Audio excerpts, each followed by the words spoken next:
ازيكم عاملين ايه؟ هنعمل مع بعض الفتة المصرية بالخل والثوم بمنتهى السهولة.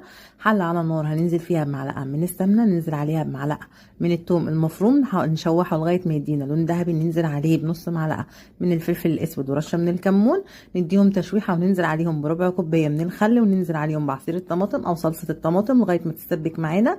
بعد كده هننزل بكبشتين من الشوربة عشان نخفف القوام بتاعها، يبقى القوام مظبوط. بعد كده هنشيل الصلصة بتاعتنا ونسيب كبشة واحدة بس من الصلصة ننزل عليها بالشوربة بتاعت الفتة عشان خاطر تدينا تطعيمة حلوة جدا للفتة، ونسيبها لما تغلي على النار. طاسة على النار هننزل فيها بمعلقتين من الزيت ومعلقة من السمنة البلدي، ونحمر فيها اللحمة بتاعتنا ونرش عليها ملح وفلفل بس مش اكتر. وبعد كده معانا العيش المتحمص في الفرن بدون اي مادة دهنية عشان تكون الفتة خفيفة، انزل عليه بالشوربة اللي احنا حاطين عليها كبشة من الصلصة، وننزل عليها بالرز الابيض والصلصة واللحمة